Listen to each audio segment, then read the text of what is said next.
wide and they pick up a lot of road debris, especially in the rear tires.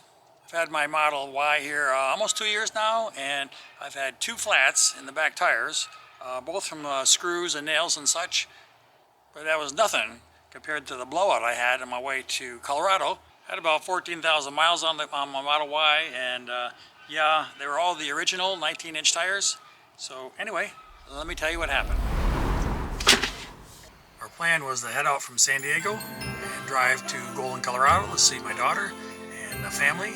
So yeah, it's about 1,100 miles, and we decided to take the northern route, which is the shortest. Okay, we charged up to 98%. First day was pretty routine. We made 3 supercharger stops. We got the Beaver after dark to get a charge there. There's a huge supercharger station there, 24 stations, and Quality Inn within walking distance, so we stayed there for the night. The second day was a lot more extreme. I always watch the weather reports on these trips to make sure we're not going to hit any snowstorms. Now we still have that winter storm warning.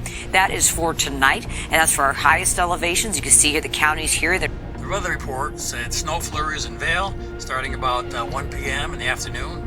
Be careful on our roadways as it will get a little bit treacherous at times, especially later on this afternoon as the system really ramps up. So that was cutting a little close. Vail is about 430 miles from Beaver, so we'd be getting there in early afternoon. So I got up before dawn, I rechecked the weather, grabbed some coffee and those little tiny muffins from the Quality Inn. I finished charging the car up to 100% because this was our longest leg of the journey between supercharger spots, and I didn't want to be running out. It was cold and dark when we headed out. Computer said we'd arrive there with about 15% charge, but I was a little suspicious just because of the cold and the weather and having to run heat. I wasn't worried, but I was a little concerned.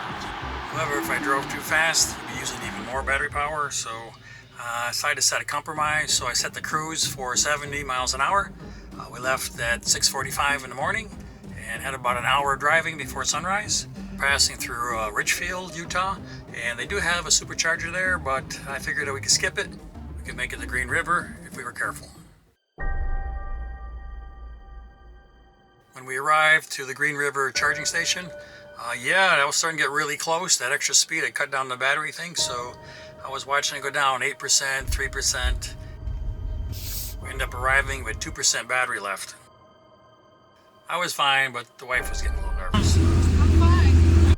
The rest of the supercharger stations were a lot closer together, so that would be no problem. And the weather was good, so we were just cooking right along.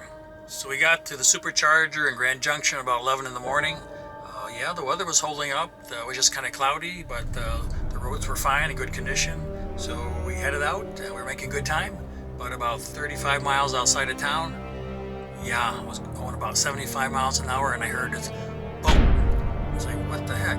It sounded like I ran over one of those reflectors in the middle of the road, but there were no reflectors in the road. When I got over to the shoulder and checked the air pressure, yeah, I said 1 psi in the left rear tire, so I knew I was in trouble.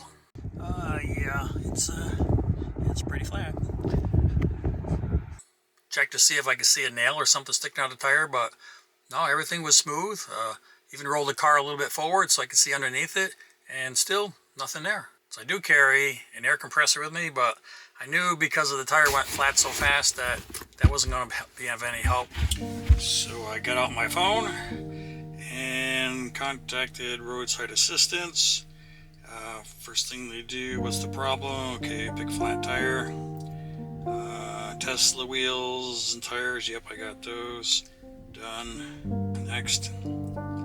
Select the tires, okay, it was the left rear tire. Next. Tells you where the pickup spot is. Confirm location. Okay. Location type. It's along the highway. Highway next. After that, the request is sent and everything works by text. Yeah, they said, okay, representative will get back to you shortly, and sure enough, within, I don't know, probably 5 or 10 minutes, I did get a text back. They did ask, do I want to get towed to the service station, which is the closest one, happened to be like 200 miles away in the Denver area, or to a local tire shop. Yeah, I said, okay, a tire shop. But then I said, which one? I don't know, I'll have to get back to you. Anyway, in the course of finding a tire shop, yeah, they said we're gonna have to close the case. Just open up another one when you're ready. So my wife got on the phone to Discount Tire. There happened to be two of them in Grand Junction, but neither one of them had any tire to fit the Tesla. As a matter of fact, it would take about a week from the order one from Salt Lake City and have it delivered because of the holidays. Yeah, that wasn't gonna work. Anyway, so we did call around and we did find one shop. It was BMT Auto, and they would sell me a tire. It's not a Tesla tire, but it was somewhat close. So that was our best option. Called Roadside Assistance, and they're sending a tow truck. But there's snow expected tonight and tomorrow and the day after, so don't know what we're gonna do. So around 4 o'clock, the tow truck showed up. A young man jumped out. And yes, he asked me what the problem was. I told him it was a flat tire. He was very relieved. I thought that was a little strange, but yeah, turns out he'd only been driving a tow truck for 5 months, and he'd never towed a Tesla before, so he didn't know what the heck he was getting into. So anyway, I put it in the tow mode, told him all about that. He was really interested. He wanted to see how I did it on the screen, so that was kind of funny. But anyway, he did hook it up, chained it, and winched it back up onto the tow truck, and eventually we got going again. Of course, he did have to call his boss just to make sure that he tied it down right. Long story short, we got to the tire shop about 5 o'clock as it was getting dark. We found this tire shop in Grand Junction that has a tire that's pretty close to what I need, so I'm going to put it on for the time being. It's a Cooper tire. So, yeah, I had to hop on again, put it in tow mode so we can slide off. Okay, we're coming off the tow truck. But anyway, once we got there in the store, he showed me what he had. He could give me a Cooper tire. It was just one size smaller than the Tesla, but it was rated for it. So, yeah, it's either that or 2 tires. But I figured, yeah, the smaller tire would work fine because what the heck? It was only like 3/10 of an inch shorter, but it was a new tire. And my other tires were half worn out. So between the two, they're almost exactly the same size. The tire looked fine, had almost the same kind of tread as the regular Continental. So I figured I'd be replacing both in Denver anyway. So I said, go ahead, give me the one tire, and I'll be on my way. Of course, now the only problem was instead of going through Vail in the flurries, they're expecting 2 to 4 inches of snow with a travel advisory. However, it was Christmas Eve, and we didn't want to stay in a hotel all day, so we decided, well, we'll just drive slow, and we'll get there hook or by crook. So off we went. First stop was to a gas station. Yeah, they only put 34 psi in my tire, so I had to air it up to about 44. Driving was pretty good for the first hour.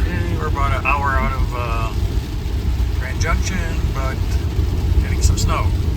Then it kind of got slushy, so the main drive track was fine, but if you did have to cross one lane to the other, yeah, there's a lot of slush there, so the car would get a little squirrely. But yeah, some of these guys are going so slow, I was never going to get to Denver, so of course I had to pass them. But that worked out okay. The Tesla handled fine in that kind of slushy stuff, so it was all good.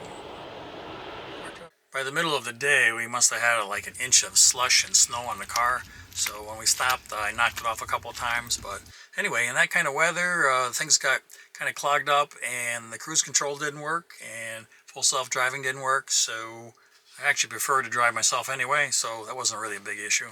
Snow kept falling all day long and got up to about 6 inches in some spots. Okay, we're at the Edwards Charger here. It's snowing like crazy out there.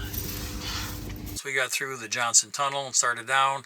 Yeah, started to lighten up a little bit, and by the time we got to the bottom, we were fine. Okay, we finally made it to Colorado. The last 200 miles took 7 hours. Following morning, I called up Discount Tire. Yeah, they have 20 stores in the Denver area.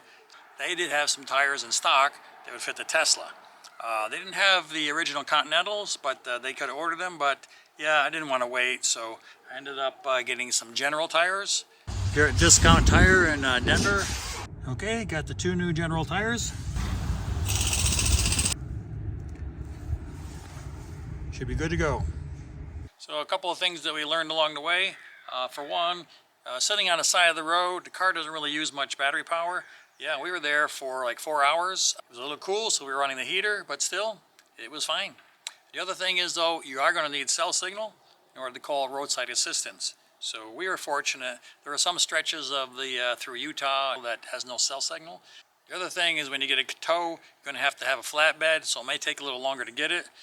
But in the meantime, check around for tire stores to see where it can take you, because Tesla doesn't really do that research for you. You have to know where you want to go yourself. The other thing we found out is outside of large cities, sometimes it's really hard to find a Tesla tire. The 19-inch tires that came with this Model Y are specially made for Tesla, so not everybody has them. No other car takes this size tire. Well, in conclusion, the car drove pretty well in the snow and the rain and the sleet, so that was a thumbs up for Tesla. However, we did try the full self-driving software on this journey, and it was pretty much worthless. The only good thing about it was in the lane changing, but otherwise it felt like you're with a student driver. It was jerky and uncontrollable, and yeah, I turned it off.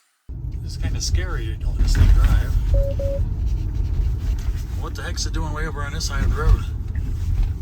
And also the general tires have worked fine. I've put 1,500 miles on them so far. And they're smooth, they're quiet, so yeah, they're a lot cheaper than the Continentals and seem to work just as well. So, would I take the Tesla to Colorado again? Yeah, sure. The flight was fine. Even though there's no spare, the Roadside Assistance did work out okay. But I would leave a day earlier, just have a little extra time before a holiday. This is Grandpa Ron. Safe travels, and I'll see you later.